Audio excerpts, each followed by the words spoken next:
Hello dear students, NLM की next problem देखते हैं अपन। दो स्मूथ स्फीयर्स हैं जिनकी दोनों की रेडियस इक्वल है। रेडियस कितनी है 5 सेंटीमीटर। दोनों का वेट भी सेम है। वेट कितना है W। और ये एक वर्टिकल सिलेंडर है जिसकी रेडियस है 8 सेंटीमीटर। उसके अंदर रेस्ट में है यानी इक्विलिब्रियम की कंडीशन में है। क्वेश्चन ये है कि ये जो दोनों स्फीयर हैं, इस वर्टिकल वॉल है, ये सिलेंडर की वर्टिकल वॉल, इनके बीच में कांटेक्ट फोर्स कितना लगेगा। तो अपन देखते हैं सबसे पहले ये जो दोनों स्फीयर है दोनों की रेडियस कितनी है 5 सेंटीमीटर। तो एक इसका सेंटर यहाँ से हो गया, ये इसका सेंटर यहाँ पे हो गया। दोनों को सेंटर को मैं इस तरीके से मिला देता हूँ। तो ये वाली वैल्यू इसको मैं इस तरीके से लिख सकता हूँ, ये तो C1 इसका सेंटर हो गया और ये C2 इसका सेंटर हो गया।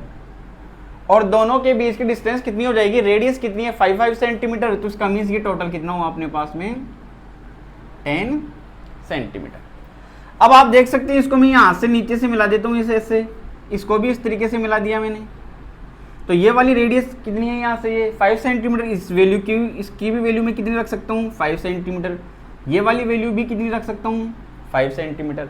और ये जो सिलेंडर है, इस सिलेंडर की रेडियस अपने को है दी हुई है 8 सेंटीमीटर। तो इसका डायमीटर कितना होगा 16 सेंटीमीटर। तो ये टोटल 16 सेंटीमीटर है। इसमें से दोनों तरफ से 5 सेंटीमीटर क्या हो गया, कम हो गया। इसका मीन्स ये वाली वैल्यू ये अपने पास में कितनी निकल के आ जाएगी यहाँ से 6 सेंटीमीटर। अब अगर यहाँ से ये 6 सेंटीमीटर है तो ये कितनी निकल के आएगी अपने पास में पाइथागोरस थ्योरम से 8 सेंटीमीटर। और इस एंगल को कितना ले लेता हूँ मैं यहाँ से, ये थीटा। अब देखिए ये इसके ऊपर कांटेक्ट फोर्स लगाएगा, ये इसके ऊपर कांटेक्ट फोर्स लगाएगा, क्योंकि यहाँ पे दोनों का कांटेक्ट हो रहा है। और कांटेक्ट फोर्स दोनों के ऊपर क्या लगेगा, एक्शन रिएक्शन लॉ से सेम लगेगा। तो ये इसके ऊपर कांटेक्ट फोर्स इधर लगाता है, कितना हुआ वो N। ये इसके ऊपर इधर लगा देगा तो कितना हुआ N। तो मैं सबसे पहले FBD बनाता हूँ, फ्री बॉडी डायग्राम ऑफ ए का फ्री बॉडी डायग्राम बनाता हूँ। तो देखिए आप एक के ऊपर ये एंगल कितना ले लिया मैंने यहाँ से, ये थीटा। तो ये एंगल भी कितना होगा यहाँ से, ये थीटा। तो इसको मैं इस तरीके से दिखा सकता हूँ, ये तो हो गया हॉरिजॉन्टल, यहाँ पे इसका सेंटर हो गया। और ये सेंटर अगर इस तरीके से है तो ये एन तो यहाँ इस डायरेक्शन में हो जाएगा। ये एंगल कितना हुआ थीटा। और इसका वेट किधर लगेगा, डाउनवर्ड डायरेक्शन में कितना हुआ ये W। तो ये इस n के कंपोनेंट्स में ब्रेक कर देता हूँ मैं। तो इधर तो कितना लगेगा n cos ऑफ थीटा और इधर कितना लगेगा ये n sin ऑफ थीटा। अब देखिए यहाँ पे इस वॉल के कारण भी कांटेक्ट फोर्स लगेगा, वो किधर लगेगा, इस तरफ लगेगा। और ये कहाँ से पास होगा, सेंटर से। इसको कितना मान लेता हूँ मैं N2। सेंटर से क्यों पास होगा, स्फेरिकल ऑब्जेक्ट्स के लिए कांटेक्ट फोर्स कहाँ से पास होता है, सेंटर से। तो इसको मैं इस तरीके से दिखा सकता हूँ, ये कितना हुआ N2। तो यहाँ से N2 की वैल्यू अपने पास में कितनी निकल के आ गई N cos ऑफ थीटा। अब दूसरा देखिए मैं बनाता हूँ FBD ऑफ B। तो B के लिए फ्री बॉडी डायग्राम बनाता हूँ। B का सेंटर यहाँ पर है, इसको इस तरीके से मिला लेता हूँ। ये एक हॉरिजॉन्टल लाइन हो गई, ये इसका सेंटर हो गया। और ये कांटेक्ट फोर्स देखो किस तरीके से पास हो रहा है, इस तरीके से जा रहा है। कितना हुआ ये N हो गया यहाँ से।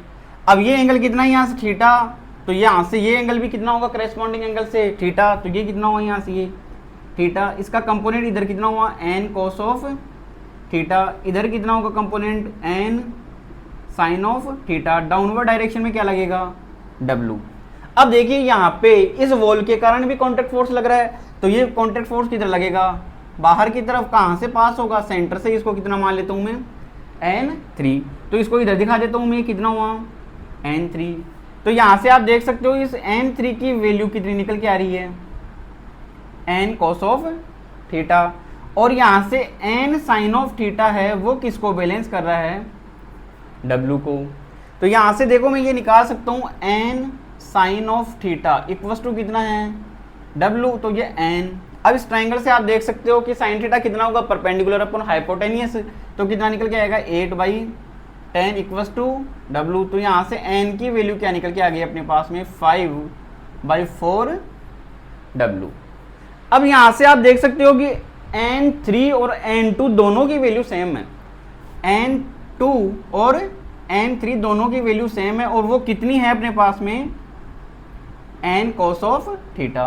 तो n की वैल्यू आपने निकाल ली यहाँ से, कितना हुआ यहाँ से 5/4 w, ठीक है। और cos ऑफ थीटा यहाँ से कितना होगा, बेस अपॉन हाइपोटेनियस, तो कितना निकल के आएगा ये 6/10। ये इससे 2 टाइम्स कैंसिल, ये इससे 3 टाइम्स कैंसिल आउट, तो इसका means n2 is equal to n3, कितना निकल के आया 3w/4।